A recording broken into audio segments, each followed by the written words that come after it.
today. So today is our second research seminar for this semester, and François is going to talk about the impact of pandemic on the art and comedy industry in Canada.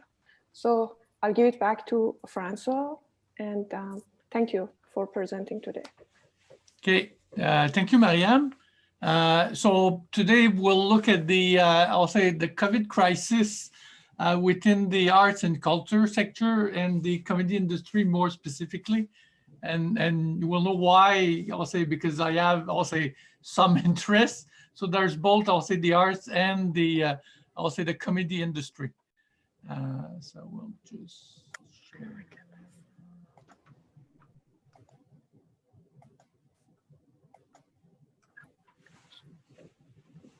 Okay, so you should see, I'll say, the slides.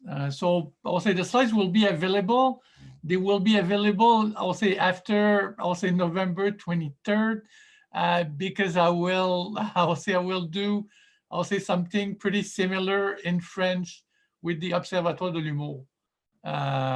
So that's, yeah, so that's why. Yeah. So I'll say just say I'll say you will see a lot of the items coming from the Groupe de Recherche sur l'Industrie de l'Humour. So basically that's a research group at Sprott, basically looking at the comedy industry, mostly on the French side, but also I'll say some interest on the English side. And I'm also a member of the Observatoire de l'Humour. Observatoire de l'Humour is a research, I'll say not a research group, but basically a group who basically look at the, I'll say the comedy more, say, both on the research side and on the practical side. And you will see that, I'll say what I will present you is also on both, I'll say the research side, but also on the practical side.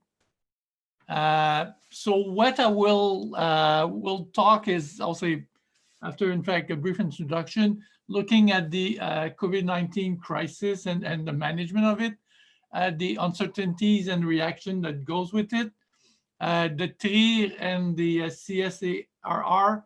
So basically, the TRIR is the Table Ronde Intersectorielle sur la Relance, or on the English side, the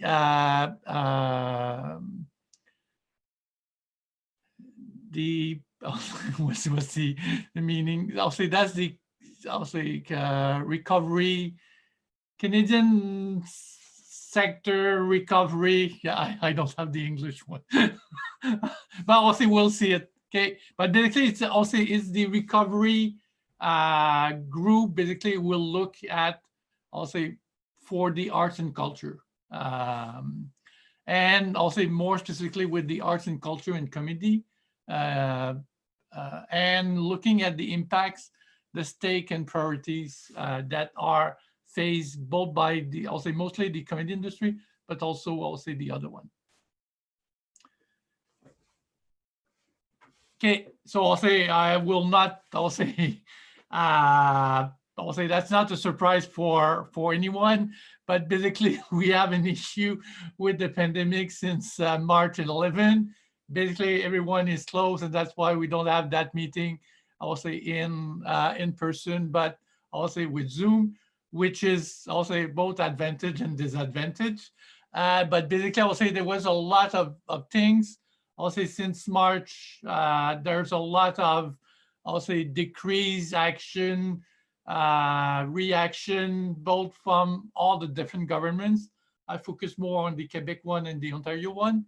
But I'll say there's for sure an historical severity, I'll say, and both, I'll say, with the number of cases, the death, which is even more worse in other countries, and I will not name any, but the south of the border of Canada is probably one of the worst one. But also they don't have a problem, so that's probably a good reason. Okay, so basically I'll say we'll look at the end of it. So it's forthcoming. So it's like a paper's written, it's forthcoming. Sometimes it's forthcoming for couple of months. Sometimes it's forthcoming for much longer. So we'll see how the forthcoming will last. Okay, so as part of the different contexts and measures, I will say remind, in fact, some of them, I'll say the physical distancing, I'll say the closed public space, which basically will have, I'll say, a lot of impact on the, I'll say the arts and culture industry and the comedy industry. I'll say, so the confinement, I'll say the avoidance of physical contacts, use of technology, and basically avoidance or control of movement and all the hygiene measures. Okay, so there's, I'll say, probably the first two are probably the main one, which basically has an impact on I'll say the industry, the sector in the industry, mainly because basically I'll say there's nothing that could happen with, I'll say within the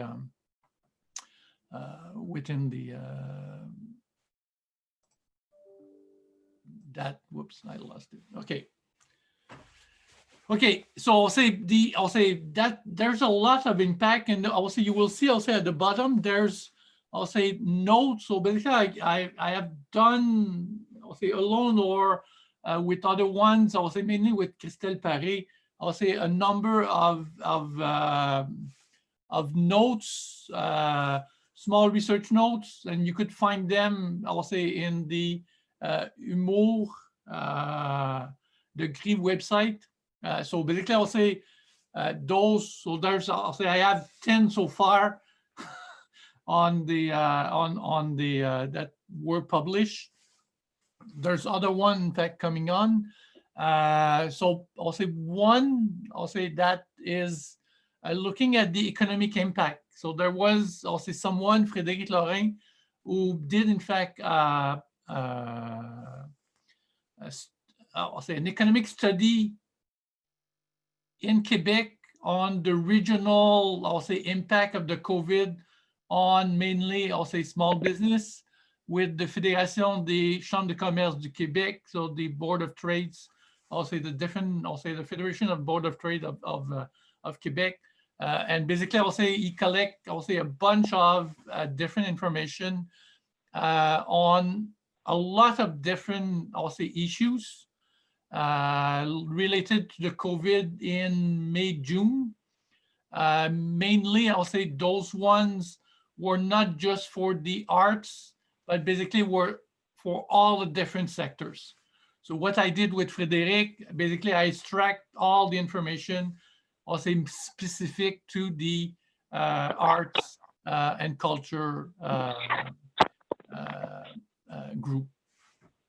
And I'll say, not surprisingly, I'll say the arts and entertainment was probably one of the most affected one with, I'll say, with the, I'll say, tourism.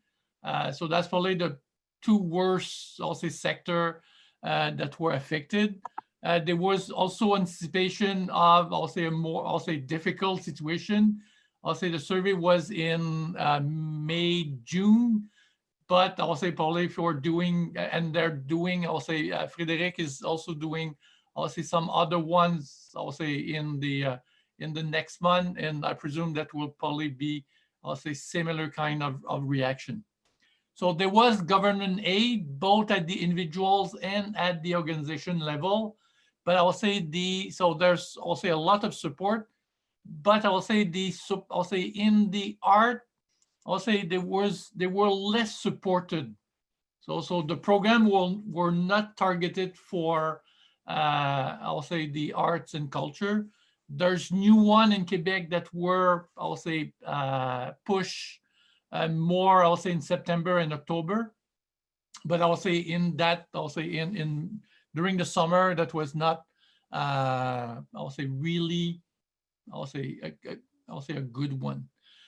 So, and that may, I'll say, the lack of, I'll say, interest by those programs were probably because they were, in fact, not adequate for that specific sector. Okay, and I'll say there, I'll say, so that's a study in Quebec, but the Art Council of Manitoba did also a similar study, and basically they get in fact the same kind of result. So I presume, I'll say if we have Quebec and Manitoba, but I'll say if we extend to pretty much all the different province, I'll say we'll probably find something really, really similar. And I'll say the title of the I'll say the Manitoba study was First to Close and Last to Open. And that's probably one of the main problems of the sector, because basically I'll say the theater was the first one basically to close, but will be the last one basically to reopen. So that's, I'll say that's I'll say of great concern. So when we look at the crisis management, so there's, I'll say, different ways to look at it. So I'll say when we have a crisis, and I show here, I'll say two different models. So one where basically we have in fact reaction, recovery, and prosperity that is coming back. There's another one by Pearson and Mitroff, which basically I'll say will look more at the, I'll say not just after the crisis, but usually I'll say before. So there's usually some signal basically that are coming in, which are or not, I'll say, seen or listened to. And I think that was the case in this crisis. There's also a lot of preparation and prevention that could be done. And obviously, I'll say then there's the containment, the damage limitation, and the recovery. And hopefully, I'll say some learning that goes with it, because I'll say that is one, that is a big one, but that will not be the only one. So there will be other ones. If we just think of the environment, I'll say as another one, okay, it's not that no one is talking about that one. And if we listen, for example, to Obama, when basically there was in fact the previous health crisis, okay, they put in place some items. They say, okay, that I'll say the question is not when I'll say the question is, will we have one? The answer is yes. The question is when we will have, I'll say one, and now the question is when we'll have another one. And that's, I'll say, part of the problem. Okay. So usually I'll say in crisis management, there's the question of the, I'll say the reaction or the reactive and proactive approach. So usually a lot of the time it's more the reactive part, but it's probably better, especially for the next one, to be more proactive. Importance of preparation and prevention. It's always a good thing to say it after. Okay, after the fact, it's easy to say, yeah, that's what you should have done. Yeah, I know. Okay, importance of learning for the following steps. Important of information.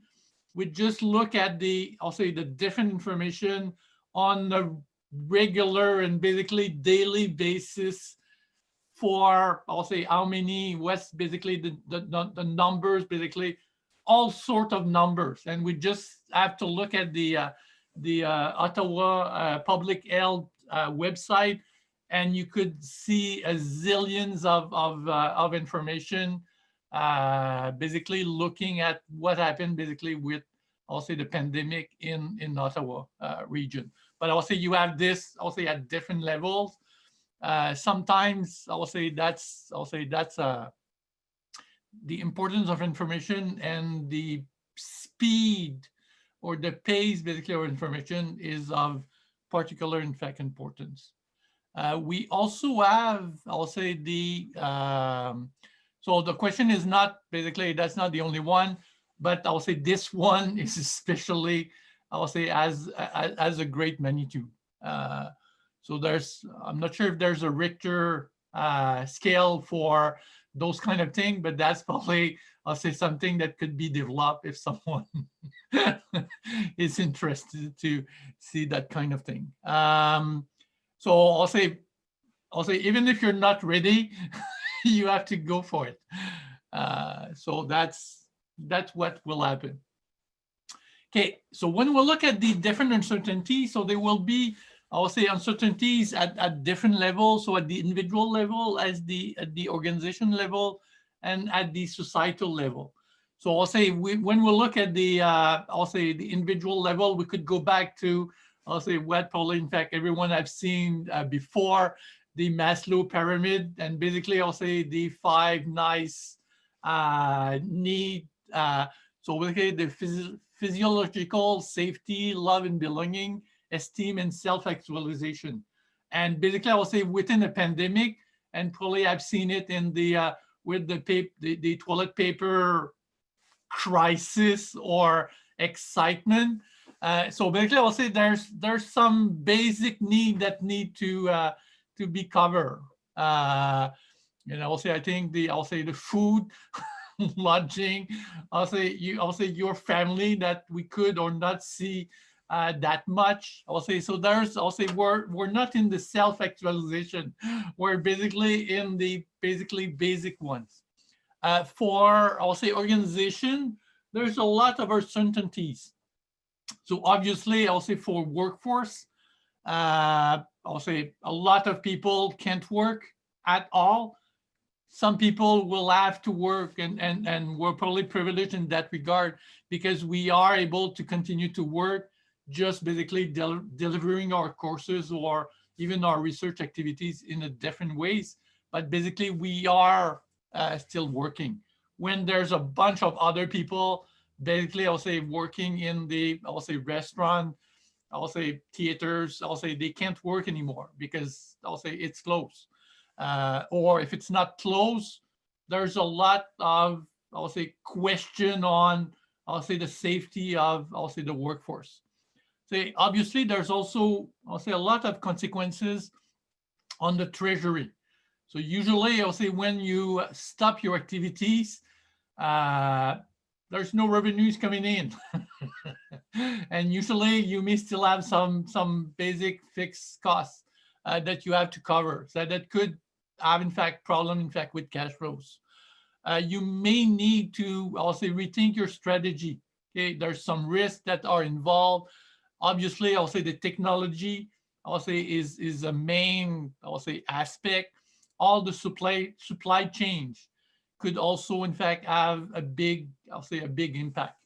And I'll say when we think of technology, okay, I'll say that could be good to have, and we have seen, I'll say, in the comedy industry shows, and you probably attend, in fact, some shows, or in music, or in comedy, or something else. Basically, I'll say where people are really, I'll say, offering a show on Zoom, which basically, I'll say that's not, I'll say, the main, there's not a lot of reaction, okay? Like in a class when basically you just have a bunch of black boxes of people you talk to. So at least there's a couple that I could see, so that's good. And obviously, I'll say there's uncertainties, in fact, for society as well.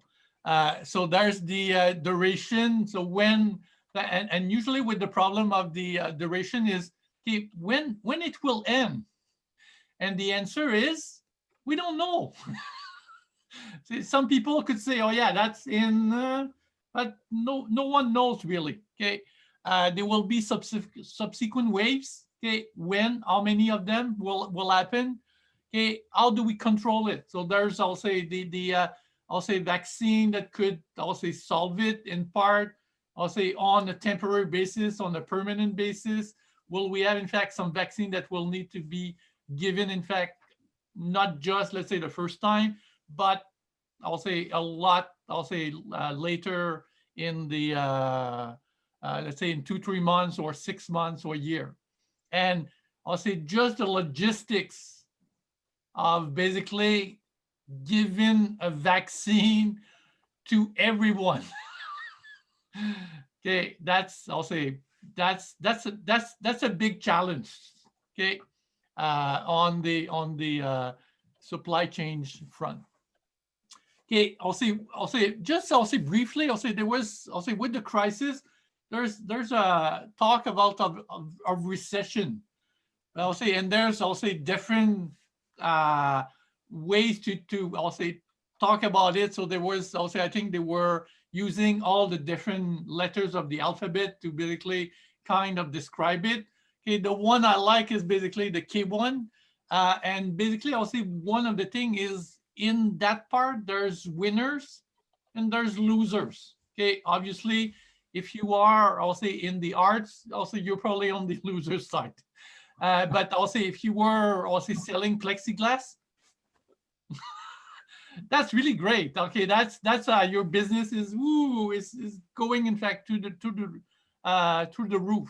Okay, so I'll say with those, I'll say there's obviously in fact some limits in fact on the capacity that is coming in. Okay. So when we look, I'll say, and just I'll say a small timeline, I'll say with the crisis. So basically, I'll say there's some reaction. So there's, I'll say, and I will present, I'll say two of them. So one from, I'll say, the GRI, so with the note de recherche, the research note that were produced.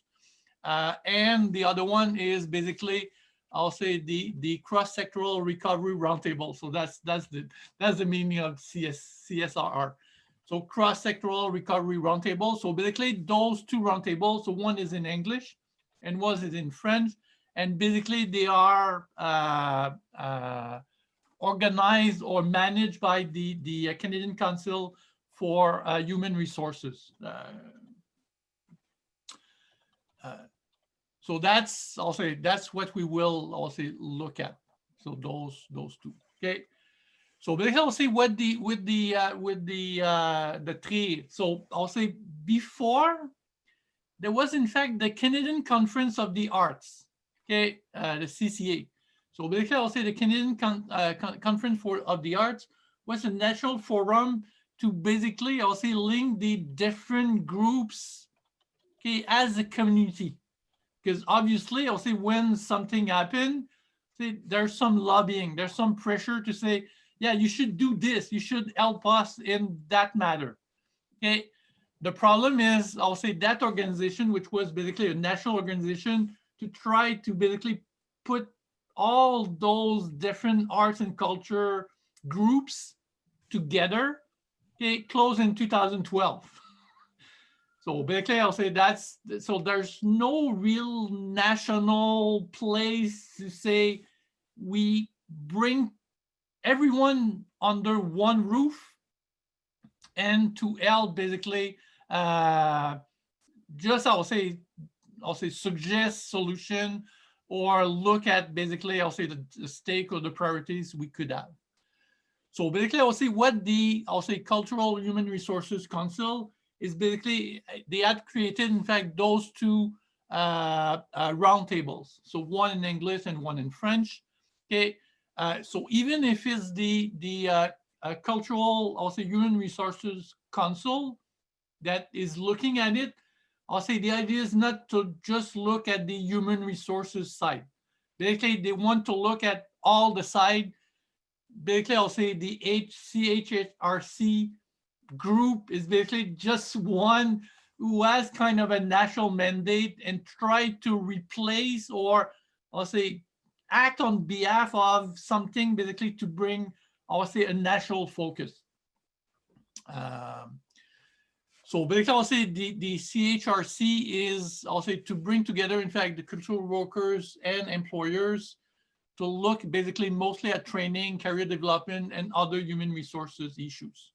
So there's a broad national network. There's a volunteer board of directors. So that's their structure. So basically, they have created something which basically is kind of with the two roundtable. So I'll say the primary goal of the roundtables are to prepare, in fact, for recovery, basically to promote and deepen the cross-sectoral crisis management and collaboration, and to also act as a conduit, basically, with the, I'll say, the federal, I'll say, government, but also with the provincial and the other ones. So basically, it's kind of a place where everyone affected in some way, I'll say, in the arts and culture, basically come together and work basically to achieve, in fact, those goals. Okay, so there's also, I'll say there's also other ones.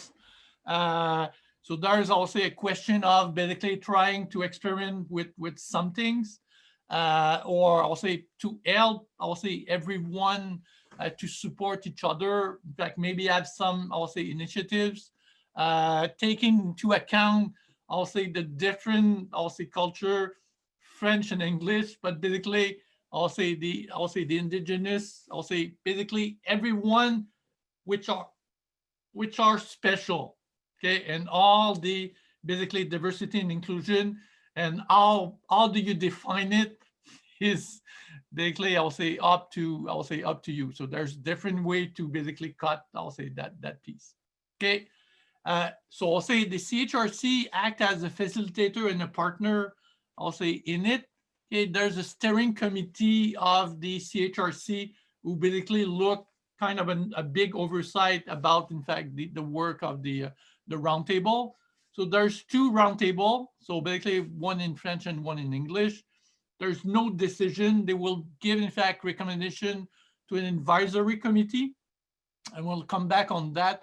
And basically, I'll say there's also in the spirit with the code of conducts for the performing arts, which basically is a code of conduct which is signed by or endorsed by a lot of different organizations. Basically, I'll say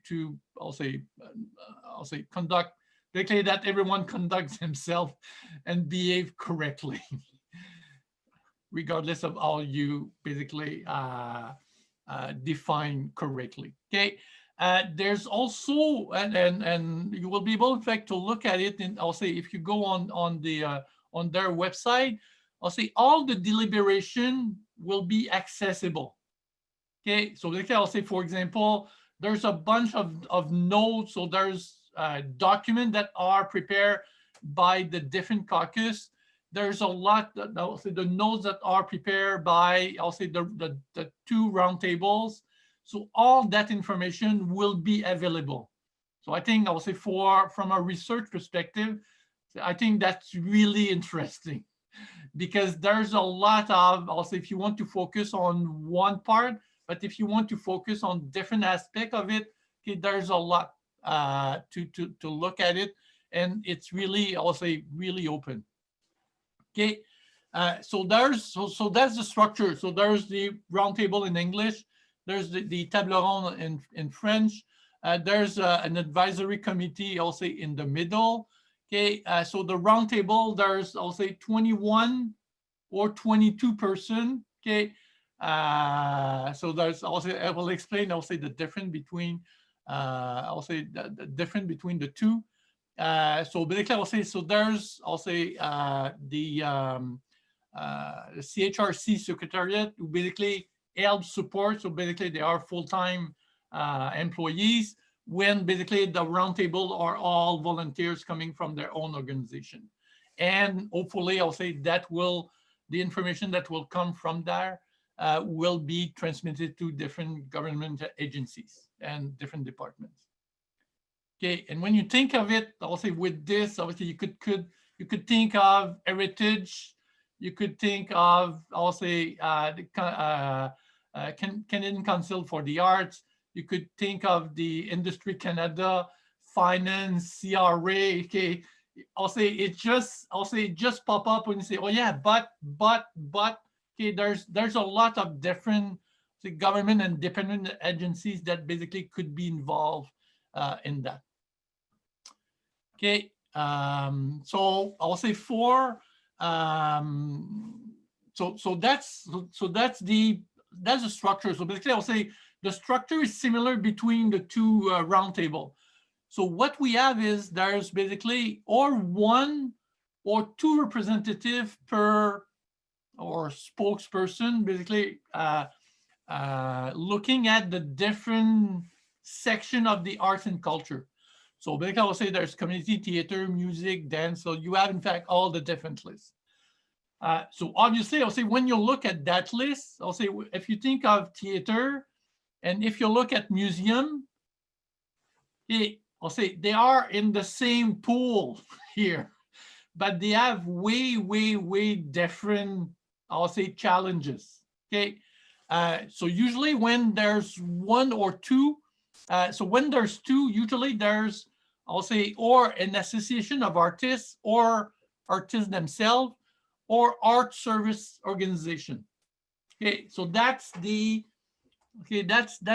I'll say when usually there's people basically working for association of artists or artists themselves. And basically there's also art service organization, kind of, let's say, association, which, yeah, the cat is coming. Okay. So what we have is with all of those. So with the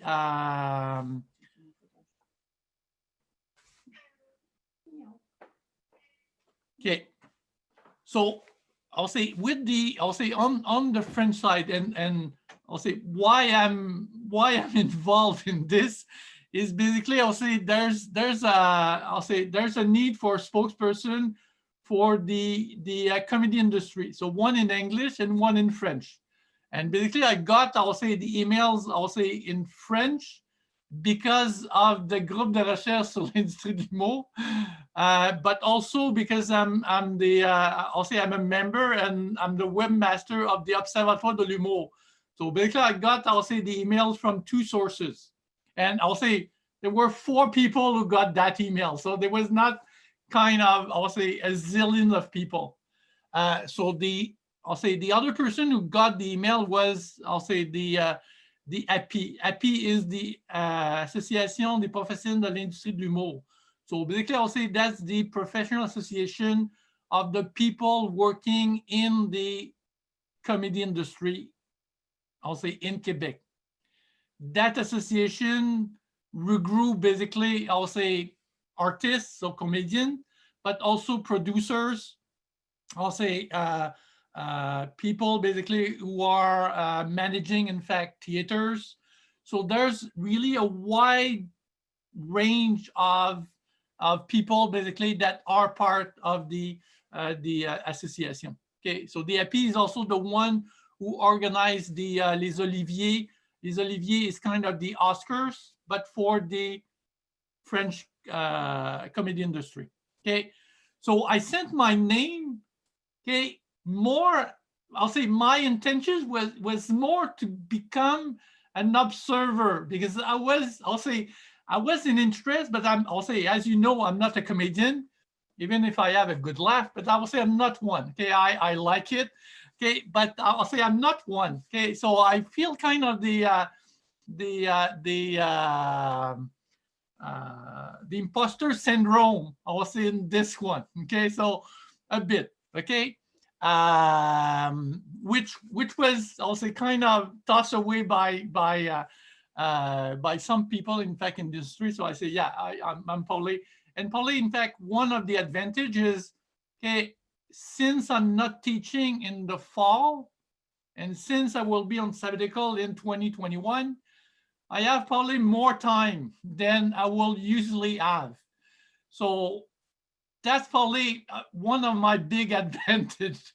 So I could write a bunch of notes when real people, not that I'm not a real people, but basically real people working in the field, they are, I'll say, right there, basically just dealing with, I'll say, what they have to deal with. Okay, so that's, I'll say, so that's an advantage. Okay, I'll say the difference between, I'll say, the 21 and 22 is, I'll say, the circus. So basically, I'll say in French, the cirque is in there.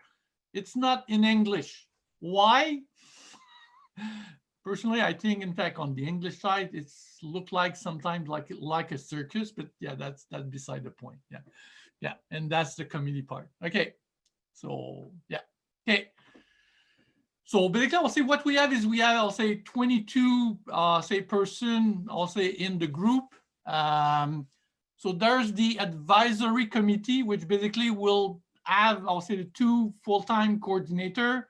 They will be, in fact, the executive director of CHRC, and there will be 2 representative, one from the Roundtable in French and 2 from the Roundtable in English.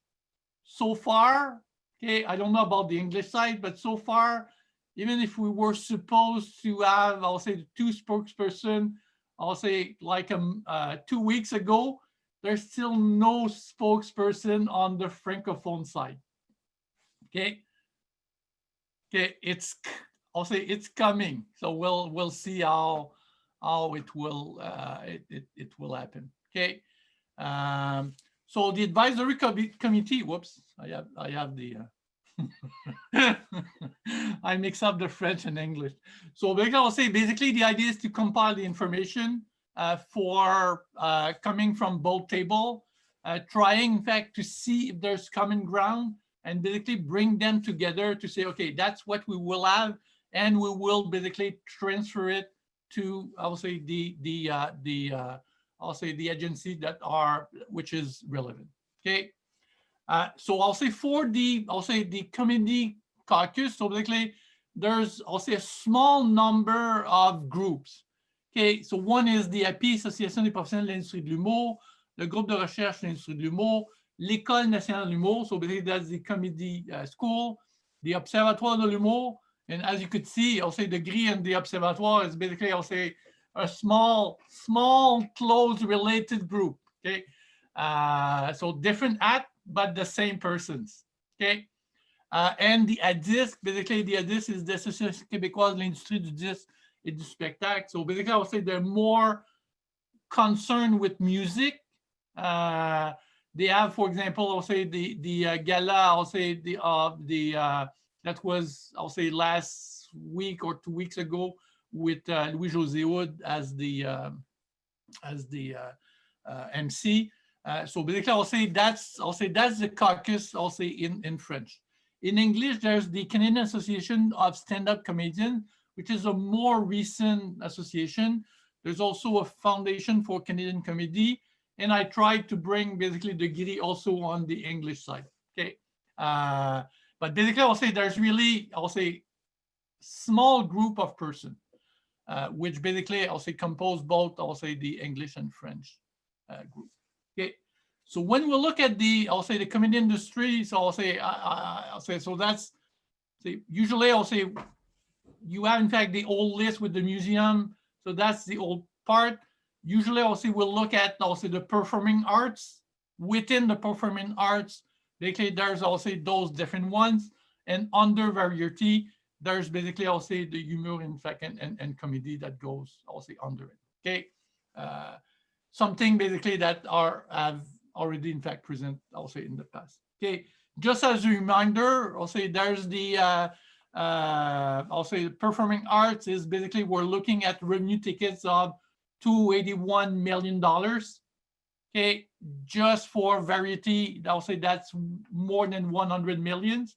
And just for, I'll say, humor, it's basically, I'll say, half of it. Okay, and I'll say as part of the, I'll say as part of the,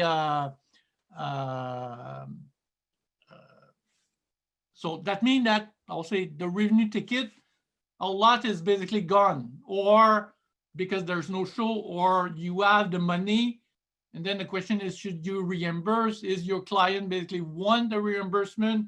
Will they just postpone? And you probably have shows that you bought ticket, and now you have a show in June, I'll say 2021. So more than a year, in fact, in advance. Okay, which is good, but that's, I'll say, that's an issue. Okay, also bring, I'll say the ecosystem where basically there's a lot, basically I'll say as support, I'll say the top part, all the creation and production that goes with it. Okay, so basically everyone is impacted by, I'll say, COVID. So I'll say we could think in fact of the comedian, that part of it, but basically I'll say if you have, I'll say, technician working on a show, they're not working anymore on a show. Okay, so everyone, I'll say, has, I'll say, their own challenge. Okay, so when we look at the different impact stakes and priorities, so I'll say here's a list of, I'll say, the different notes basically that were produced between April and September. So I'll say one on the uncertainty and new normalities, one on crisis management, one on the context basically of the current industry and the sector. Another one which basically got in fact some traction in the media on basically what's the estimation of the number of seats, okay, if you respect some of the rules. So basically I'll say the 2-meter rules. And basically I'll say I did some calculation, and what happened is regardless of the size of the theater, basically that means that you have, I'll say you could sell 25 or 30% of your seats. Obviously, I'll say, since I'll say a lot of us are in accounting, we know that if you're usually we have, I'll say, a room that basically to make profit, I'll say it needs to be full, or at least in the type of average of, let's say, 75 or 80%, I'll say occupancy rate, and you're now at 25, 30%. That means that every show you will produce will basically, you will have a loss. Okay, you may do it once, you may do it twice, but basically on the long term, that doesn't work. Okay, I'll say that doesn't work at all. Okay, the other one is, I'll say 6-month experience. So there was a lot of experience in Quebec. So for example, at the Place des Arts, they have, I'll say, the Youp. So basically the Youp is basically, think of it as, I'll say, big. So on the stage of the theater, there's big screen. So there's 3 big screen. So 2 big screen like the Zoom will look at. Okay, so basically you have, I'll say, clients, spectators who look at the show, and you could bring in the middle one someone you could say, yeah, Leanne, I want to talk to you. What do you think of that joke or something? So there could be some interaction, but basically there's no real public, and the level of interaction is kind of, I'll say, limited. Okay, the Youp was kind of, I'll say, to, I'll say, capture and basically broadcast later, I'll say, the shows. But that one was, I'll say, mostly professional one. But there was a lot of other one, basically a comedian taking, in fact, his camera and recording basically something in his home with, I'll say, more amateur or less professional. Okay, so that's, so there was a lot. There was also kind of, I will say, with the Cinépark. Where's the Cinépark? Cinépark? Drive-in, yeah. Thanks, Andrew. Okay. No problem. So basically, I'll say there was a lot of shows, I'll say comedian, I'll say comic show in Quebec in drive-in. So basically, I'll say they put, and there's not a lot of drive-ins anymore. So there's a big one in Saint-Eustache, close, in fact, on the North Shore, close to Laval. And basically, I'll say there was a big show, which basically, I'll say, was recorded, so presented on one screen. And basically, I'll say that you could look at on site, but basically on the other screen. And basically, some of them were captured for TV. So there was, I'll say, a bunch of experience like this. And basically, I'll say, when you want to laugh, is basically you say with your car, which is not the same kind of reaction. Okay. So there's some other ones, and basically that's the one I will focus on. Is I'll say the one is on the stakes, the one on the priorities, and basically I'll say the one on the economic impact. I'll say with Frédéric, basically where in fact we look at the items that were given in fact from the survey that was done. I also did one, I'll say, on the reduction of revenues, I'll say increase of costs, and basically issues with profit or loss. Okay, and I'll say one, in fact, with summarize basically what's the caucus of the industry. Okay, so basically I'll say the idea with the I'll say with the how it should work, and I'll say the three is really kind of, in my sense, there's a lack of methodology and structure, but it's kind of, I'll say, flex. So there's a lot of flexibility, okay, and hopefully at some point it will come. But basically, I'll say the idea is you have, I'll say, so one person. So I'll say if I take committee as an example, you as a person, basically as a spokesperson, you represent a caucus, and you see, in fact, the different organization or group basically that represent the caucus of the committee. So basically, I'll say the caucus look at at the stakes. Basically, they present it to the CSRR, and basically, I'll say the CSRR combine all of those to basically have the stakes basically for all the arts and culture sector. Then we go basically with the priorities. We do the same thing, and basically I'll say that, and then I'll say possible solution and suggestion and basically recommendation that will go with it. Okay. Okay. In theory, that make in fact a really nice figure. In practice, not that much. Okay. There's some issues. Okay, and we could come back if there's time. Okay. So if we look at the stake basically of the comedy industry, so I'll say we identify in fact 5 of them, and I'll say just to make sure, basically I partner with Joanne Pouliot, who basically is the executive director of the API. So basically I'll say if she was okay with it, okay, I was okay with it. Okay, that was because it's not. I'll say the idea is I didn't want to have François on his desk thinking, oh yeah, that's what we should do. Okay, I'll say not necessarily a legitimacy, I'll say issue, but at least I'll say some concern. I don't want to have someone says, no, François, that's not that at all. And basically I'll say with a group of people, okay, that's better basically to say, yeah, I'll say I'm on the right track, but I missed something, okay? Or there's something that may be more specific or not. So I'll say one is basically the financial impact for the ecosystem. Okay, obviously, I'll say all the different actors, all the different stakeholders in the ecosystem, I'll say are affected. Okay, there's the precarious of the whole value chain. Okay, all that, every part of it, I'll say is affected, and I'll say is kind of, I'll say in question. Okay. There's also the question of okay, precarious work and harassment, okay, which were there before, are still there after. And basically, I'll say, when you think of the arts and culture, okay, and in the comedy industry, I'll say, if I think of theater, okay, there's people, in fact, they're employees, but or part-time or full-time, but a lot of let's say the technician, okay, they're all self-employed. So basically I'll say, as you know, when someone is self-employed, you have a contract, you're paid for. You work, you're paid for. If you don't have, I'll say, a contract, you have a contract, but you can do it, basically you're not paid.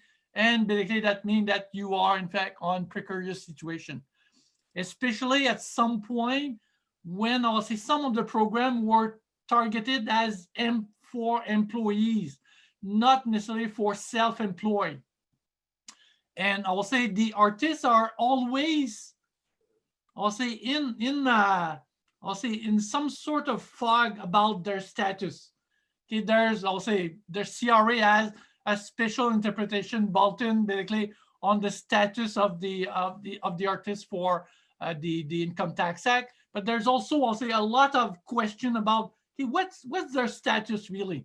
So the problem that were there before didn't disappear. It just I'll say, put a big flashlight on it. I'll say not flashlight, but basically a spotlight, and with a lot of what's basically going, in fact, on. So you're on the spot. Okay. There's a lot also of constraint, okay, in outreach and broadcasting. So I give the example of basically, I'll say the theater were closed. I'll say some experience with basically broadcasting, capturing, I'll say the I'll say the recording, basically, I'll say the performance and broadcasting it. Okay. So you could do this. The problem is basically, I'll say when you look at digitalization, the problem comes with monetarization. Okay. I could, as a comedian, record something and basically put it on the web and everyone will laugh at it, and basically everyone will be happy.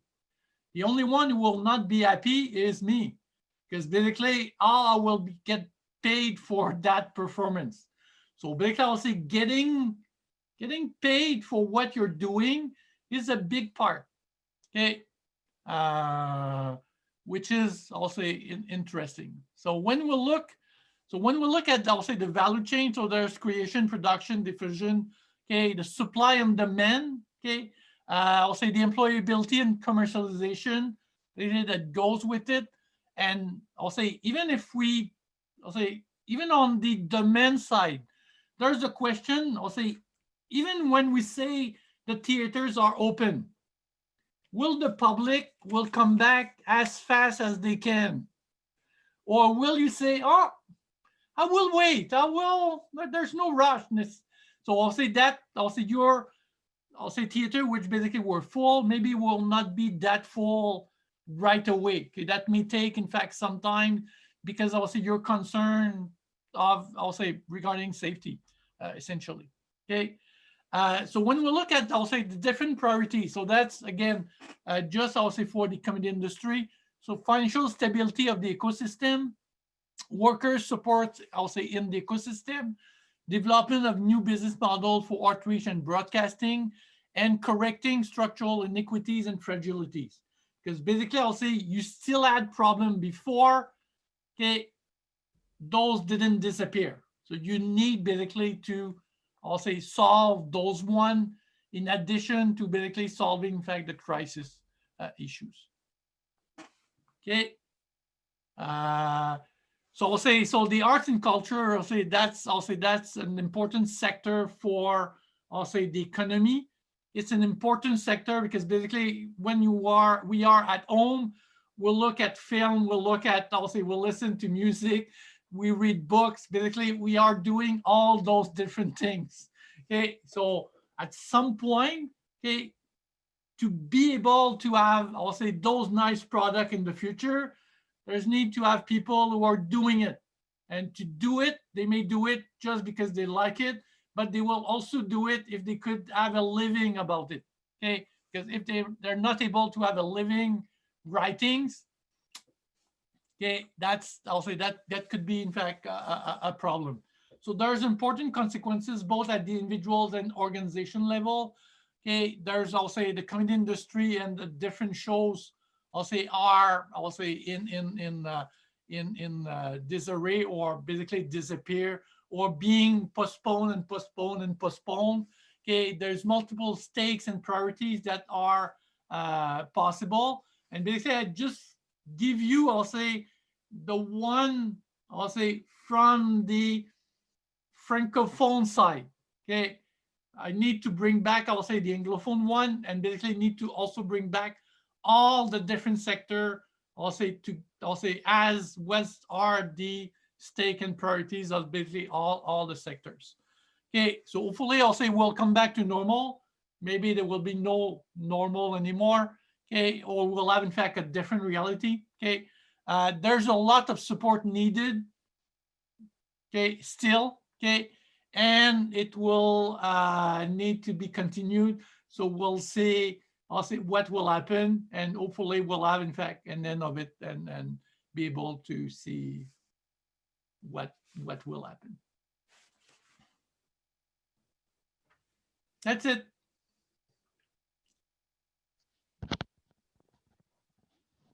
François? Yeah. Are you actively pursuing research in this area? So, like, there's a ton of context that, it takes, I'm quite sure, a long time to have developed an understanding of all of these players and the pieces in the sector. But are you actively pursuing a research project? So you're doing what I might consider advocacy work within the sector, but are you hoping to be able to do a research as well? I will say yes. Knowing me, you know that I already have plenty of them. Yeah. And so, yes. I'll say the advantage of this one is, I'll say it's something I like to do on, let's say, on a Saturday. Mm. Not because I have to, but just because I want to. So Yeah. I'll say that's the advantage. I'll say, but yeah, I'll say it will be a question. So yeah, I'll say it's probably more advocacy, and I'll say in all the different, both the English and French roundtable, there's no academic. There's none. I'm the only one, and I'm the only one by accident. So, I think personally, I'll say they should probably have other ones, and I'm not sure even if, because I'll say I show you the caucus for, I'll say the committee, but there's also, I'll say, caucus for each one. So let's say music, theater, and basically I'll say that's, I'll say not say, I'll say the committee is really a small one, but I'll say if I think theater or music as two example, there's a lot more. And then I'll say you have, I'll say the Québec and rest of Canada, but basically you have also the French theater in Saskatoon, which basically has a all complete different, I'll say, setup and challenges compared to basically a theater, I'll say, in French in Montreal or Quebec City. So that's, I'll say that's really different. So I'll say to your question, the answer is maybe. Yeah, maybe. But I'll say, yeah, that's, I think if I could find someone who will be really interested to work on it, like a PhD student or a MSc student, I'll say that will be great, because I'll say there will be a lot, and not necessarily in accounting, but in, I'll say, management and human resources and a bunch of different things. I'll say where, yeah, and just understanding, I'll say the arts and culture sector is a challenge by itself, and probably just picking one smaller piece is probably in fact a better approach. Andrew? Maybe I should have asked it, but you don't have to take a long answer to this. But one thing I was reflecting about this is, are you familiar with Brouard's ideas on the society of the spectacle, where he basically advances that society has moved from having to being to appearing, and that existence is just a series of appearances, that entertainment has taken over living, and that people's existence is just a series of entertainments. So my question was, do you see? No, well, we should talk about it. It's great stuff. It's kind of, but it's really, I thought it's very interesting. So in that point of view, I was wondering if this is not an occasion, maybe some Schumpeterian creative destruction of the entertainment industry that might invite people to refocus their priorities away from entertainment and to actual being, or moving back to actual being. Do you think? Yeah, maybe. Yeah, I'll say one of the problems, I'll say, if I think of the workforce, one of the problem is, I'll say there's some people, if you work, let's say for, I'll say in dance or in a circus, okay, I'll say it's not just that you need a place to practice. Sure. And I don't know for you, but if I had to do, I'll say at home, some circus trick and basically have a trampoline, okay, my home is not fit for that kind of thing. No, I'll say not at all. Yeah. Okay, I'll say, yeah, no. So I'll say, and a lot of the people working in the sector are saying, okay, I don't see the end, and maybe I will change career. I will do something else. And basically that means that you will lose expertise in that field, and they may not come back. So I'll say you may have all at some point. And I think I'll say of particular interest is the, I'll say especially for the new one. Say, I think in fact of the new comedian, but basically I'll say if you, I'll say when it will reopen, that means that I'll say the theater will want to book. Okay, they will book, so they will have a limited space, number of days or evenings, and basically I'll say what will happen is they will try probably to basically put in fact the big names.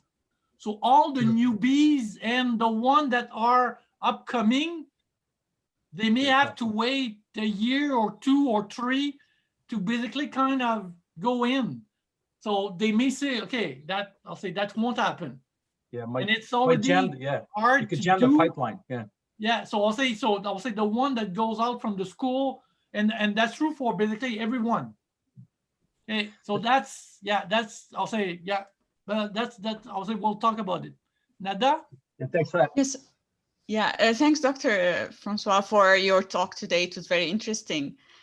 And I have to say, so I've been working on research related to COVID these days, and I'm also teaching the marketing for arts and culture course next semester. Okay. And I see this very interesting because now with preparing the course after COVID hit, it's very difficult because there's this huge gap between academia and all the theories we have and what's going on in real life. So everything is upside down. And unfortunately, so far, all the research and all the papers that people are rushing to do them have nothing to do with arts.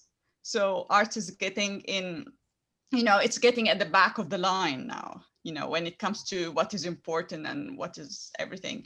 So I think that the work you have done with practitioners, with people working in the field is very important. But I think the next step is, okay, how does this translate not just to academia, but to real life? Yeah. Yeah, I'll say I sympathize. I sympathize with your, maybe we could talk, I'll say later on. Yes, I'll say there's something, but not that much on, and not, I'll say kind of, I'll say peer-reviewed journal. So I'll say that's not there, but even, I'll say they have to really find a way to, I'll say, and they're not, maybe by definition or by default, they're not that interested by academic research. It's true. It's true. And usually I'll say the one, and I'll say I see Larry, and he did something with the Cirque du Soleil. So I'll say usually I'll say the big ones are more interested, but I will say if we think of Cirque du Soleil, I'll say they had better days. Yeah, as I'll say as an euphemism. So I'll say big one like Cirque du Soleil has in fact big challenges. I'll say a community, I'll say theater supported by, I'll say their own small community. Okay, I'll say that's really challenging. It's true. Yeah. And I'll say some theaters may have the benefit of, for example, I'm volunteering at the Shankman Art Center, but Shankman Art Center, like the Nepean Center Point, in fact, in Nepean, there are basically City of Ottawa premises. So basically, I'll say the employee are City of Ottawa employees. So I'll say they will be there after, because they have the city, I'll say, behind their back. But for some other one, and there's a lot basically where I'll say there was one in Hammond, I'll say that were, I'll say kind of a cafe bar where I'll say they were presenting in fact some comedy show with I'll say the newbies, and basically I'll say they close in I'll say last week or this week. So I'll say it's just one small example of I'll say a venues that doesn't have that possibility.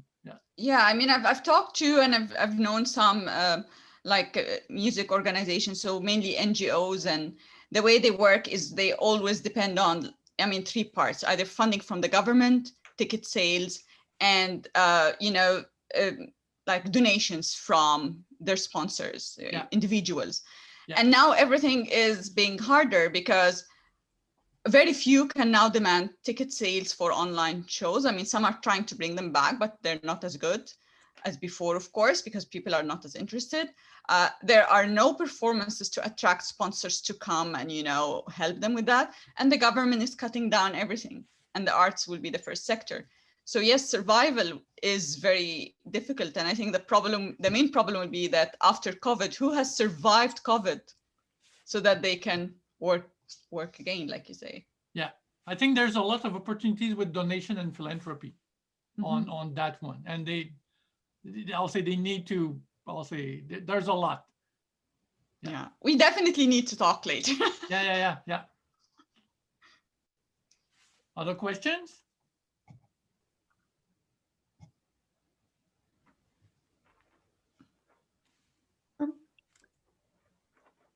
So if there's no other question, we could, Harry?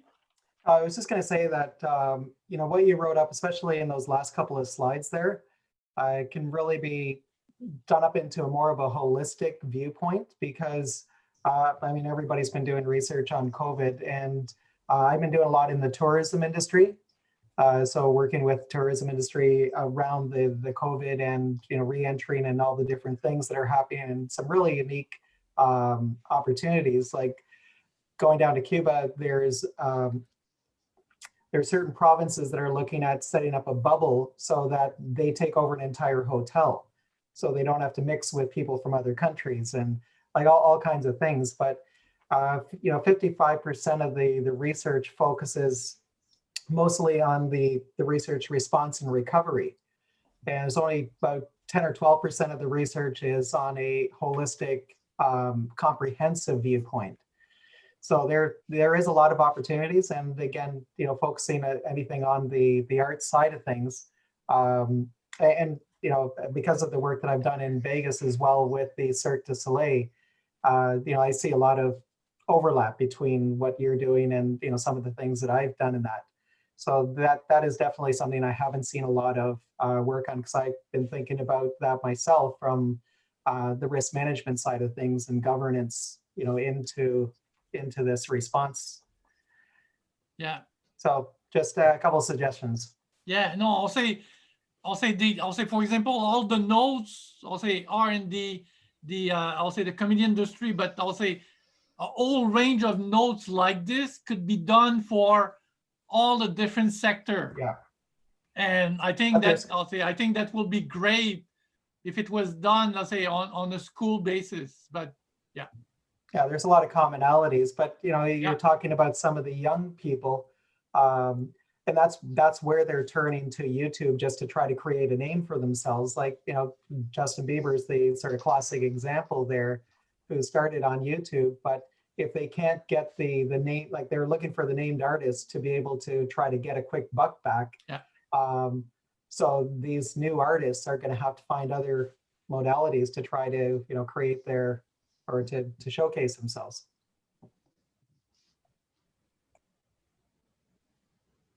Other questions?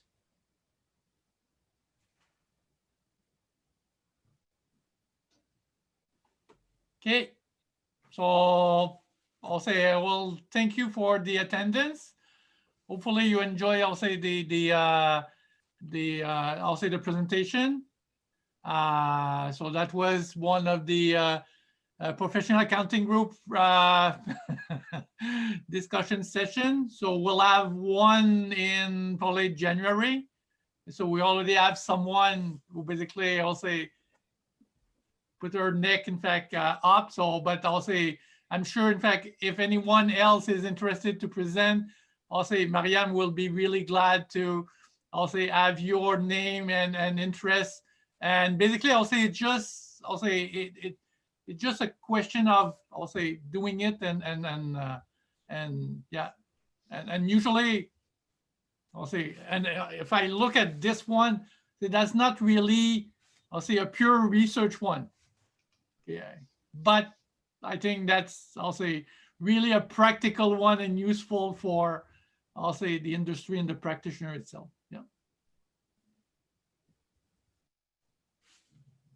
But I think it's a great example, though, of how what you're passionate about can become part of your research program, and so, don't forget that, because you develop that in-depth knowledge because you're excited about something. And then you can start thinking about, how can I do this and, get paid for it, or have it part of my research program, so that you're actually exploring those in a quote unquote legitimate manner. So. Yeah. And I will say when I'll look at it, even if it's the comedy industry, I could link a lot with, I'll say, philanthropy.